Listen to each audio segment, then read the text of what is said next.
confused, everyone. Let's get dangerous. This is so cool. I know. It feels so right. Jake silly. I'm sorry, who is this? Nice try, Moonman, pretending not to know our greatest mastermind. You just made the list. I thought you said that was a myth. Just because it's a myth doesn't mean it's not true. If you all blindly follow my plan, we may have a chance. Sure, we talk about it all the time. Really? No, burn. Game on, you Ducks. This is the Week 3 recap of notes that you need to know as we head into Week 4 and waivers, and we'll talk a little bit of waivers at the end. But right off the top, Trey Benson, yes, the injury to James Conner sounds like with the surgery, it is season ending. Trey Benson, if he's out there, is, yes, blow your first waiver priority, blow all of your fab that you possibly can. This is somebody that is going to be a difference maker, top 15 likely the rest of the season, and to the point that you have to drop obvious names like Dylan Sampson and stuff like that, but I would go as far as to drop Isaiah Pacheco, move on. Tyrone Tracy dealing with the injury, even though I think he could come back and be a timeshare piece. If that's your last piece, you're dropping him for Trey Benson. Trey Benson is immediately, like I said, do everything you possibly can to go get Trey Benson. Amari Mercado will be the number 2 behind him. I don't know why I said it like that. But let's move on to quarterback and everybody who hates me right now. Yes, Jake Browning was a disaster. I said that I would risk him as one of the only 2 quarterbacks, the other one being Daniel Jones for the upside of Joe Burrow. I still believe that, and I did put the word in there, risk, and I'm not saying, haha, I kind of told you there was a risk. I didn't expect it to be that bad. The offensive line for the Bengals is trash. I am still going to risk Jake Browning. I'm still going to risk him where I had him around QB 16 this week. That's the range where I'm going to shoot for top 10 finish with the understanding that it could be 20, and it was worse than 20. And again, I go back to the offensive line being a big problem, as in my point being, that's not going to get fixed. It's part of the reason that Chase Brown is struggling. It's a part of the reason the entire backfield can't get over 3 yards per carry. So he still has Jamar Chase. He still has T. Higgins, which was concerning. Against the Vikings defense, they did what they did, and that's what we expected, but I don't think anybody expected it to be that bad. The Broncos are on tap. The schedule gets real soft after that for some, well, not soft, but potentially a lot of high-scoring games. I'm still going to keep Jake Browning there, but this is the risk. Again, I apologize. You trusted me. I fail you. Gift from Batman. I didn't expect it to be that bad. I'm sorry. What I did expect, and hopefully you're happy about this, Matthew Golden, he did almost split even with Wicks, but he was used as the number 2, including some run out of the backfield, which is going to boost his value a little bit. And I'm still not going to rank him more as a wide receiver 4, but this is exciting to see, and maybe he can move up to wide receiver 3 territory. Tucker Kraft was still risking him no matter what. It is banged up. It's how many tight ends have top 5 potential like Kraft. So I was going to risk him even less than 100%. And that's just kind of what happens. As an interesting name I just brought up earlier with Dylan Sampson is that Jerome Ford is the number 2, even in the passing game. Dylan Sampson just lost his job with Judkins coming back. Was hoping and was thinking the Browns might think young and long-term, Judkins and Sampson. But it's Judkins, Ford, and then Sampson's the clear backup. So he can be dropped in a lot of leagues, unfortunately. TreVeyon Henderson, yes, there is some excitement, although I will contain it a little bit. It took 3 fumbles for him to get lead work, and it's still the Patriots. Hopefully the ability he had in that game and what we've seen through 3 games continues to give him more opportunities, but it is Mike Vrabel. It is the Patriots. So still hold off for maybe a week outside of RB3 territory if you can. Kayshon Boutte, yes, he continues to run as the 1. This is going back to why he's a wide receiver 4, even though he's on a 1.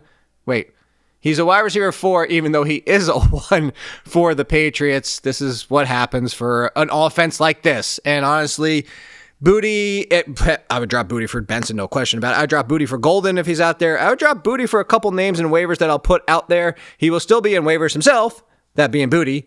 I just like saying Boutte. Boutte everywhere as we continue to make that joke. But moving on from him, let's go elsewhere. The Buccaneers wide receivers, I need a flow chart for this one, and we'll have to continue to monitor this throughout the week. But if Mike Evans is back, we can continue the course. Mike Evans and Ibuka. If Godwin is back with Ibuka and Mike Evans, not starting Godwin until we see more. And I would only ding Ibuka into the range of where we had him this week, and the fact that he was playing potentially through an injury, as we saw. That's probably where he'll rank with Godwin back. Now, if there's no Evans and there's Egbuka and Godwin, I still expect Godwin to be brought in slowly, which makes Sterling Shepard a deep league, kind of desperation wide receiver. But the big question here is if there is no Evans and there is no Godwin, what about Sterling Shepard? I still think Sterling Shepard would be in the wide receiver 3-4 range because we've done this before with Shepard, actually on the Buccaneers. So I'm not expecting huge value from him. He's a limited wide receiver, and that's okay, especially at this point of his career. But wide receiver 3-4 range, and he'd probably be just whatever time Mike Evans and Godwin are both out for. So 1 week, maybe 2 weeks. And speaking of wide receivers, Tre Tucker. Should have known. Trey, week 3. He did it last year in week 3. He did it again in week 3 this year. Sure, I'm picking it up, but I'm not expecting this to happen again, maybe one more time. The good news is that while he's not actually being used much differently than last year, he is seeing a higher target volume on his routes run, but still Brock Bowers hasn't been Bowers yet. Jacoby Myers is still Jacoby Myers. So yeah, Tre Tucker running as a top 2 wide receiver can be exciting, but that means that either Bowers has to completely fall off to this level and play like this all year long for Tucker to be a wide receiver 3 or better.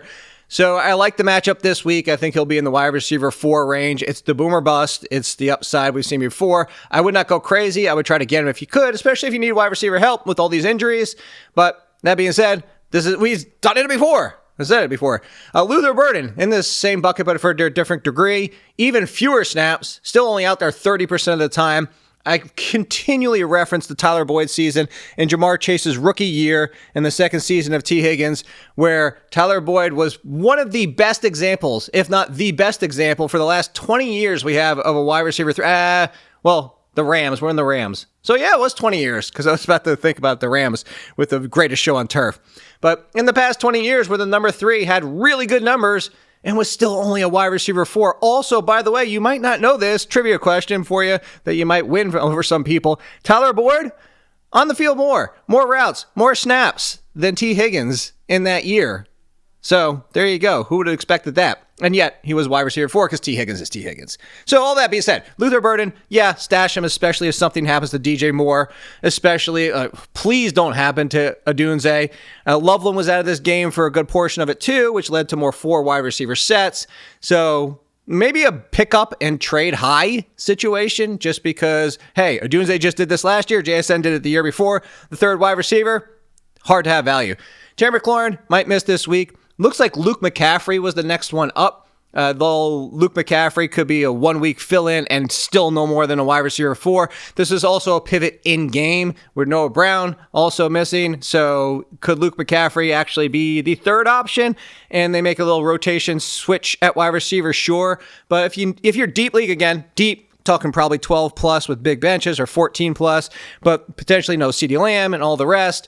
Luke McCaffrey might be on my radar. And then Troy Franklin still ran as the 1 and the 2 with Cortland Sutton, but this is why Troy Franklin, similar to Booty, is still a wide receiver 4. This is the bad that comes with the good when you're in this kind of situation. Sutton bounced back, and it came at the expense of Troy Franklin. I'm still picking him up. I still have Troy Franklin. I'm not dropping him in the places I did. This is just what happens with wide receiver 4s. I think people expect too much of wide receiver 4s when games like last week happen and this week for Tre Tucker. Some of the other waiver mentions that will be in the column, Woody Marks is getting out over a third of the touches now and could continue to eat into that Nick Chubb situation. Chris Rodriguez, the lead running back for the Commanders, I'd pick him up, but no more than an RB3. He basically took the Brian Robinson role. Taj Brooks, with Samaje Perine getting banged up, is potentially supplanting him, and then it could be in a Woody Marks situation if Chase Brown continues to struggle, but I'm not sure that Brooks is going to do much better. Again, that offensive line is garbage. Kyle Monangai. DeAndre Swift continues to get volume. Monangai continues to look better at times-ish. Not all the time, but at times-ish. Just somebody, maybe they make the change to Swift, or maybe this stays the entire season. The Monangai is just waiting for an injury. Torrey Horton. You guys know I was a fan of Torrey Horton, and stashing him in a lot of places kind of falls into the bucket of Burden and Tre Tucker, but more interestingly in the fact that what if Cooper Kupp, now 2 bad games and 1 good one, he kind of fades into being the 3rd wide receiver, and they use Torrey Horton as the number 2. I would actually stash Torrey Horton. Like, if all things being equal, you could trade Luther Burden, please do, but I would go Horton, Tucker, then Burden. Which, oh, by the way, I skipped past Tyquan Thornton. Tyquan Thornton is going to be back in there. Initially, Boomer bust, wide receiver 4, and the time could end real soon. Xavier Worthy could be back, which will put a kind of thorn in the side of Thornton. Still make him a wide receiver 5, but then Rashee Rice is coming back on top of it. So Thornton's fine if you need somebody in the short term. Hey, guess what? We have bye weeks next week because it's week 4 technically as we're doing this show. So we have buys coming up in 2 more weeks before we get to Rashee Rice. So there you go. Deeper leagues again, Adonai Mitchell with Alec Pierce banged up for the Colts, and Adonai Mitchell actually saw some use where he was the 2-ish, and Josh Downs remained the 3. So could be an interesting name. And then a real deep stash that will be in waivers, Isaiah Bond. The talent was there. Situation was unfortunate. Still don't know the full story behind that. But either way, you paint it. Talented wide receiver. He's the 3 for the Browns, and it is the Browns, and he's behind Cedric Tillman and Jerry Jeudy. This is more if either got hurt, but Bond talent, I said, was over Matthew Golden, teammates, by the way, in college. I like Bond more than Golden. So he's getting work. He's being used, again, only as the 3. And then, of course, you have the tight ends involved. So you need a lot of clearing out. But just deep leagues, you're looking for that, oh my gosh, injury, and now everybody's chasing the guy. That would be the name that people would be somewhat at least chasing. All right, on to week 4, everybody. It's fly by.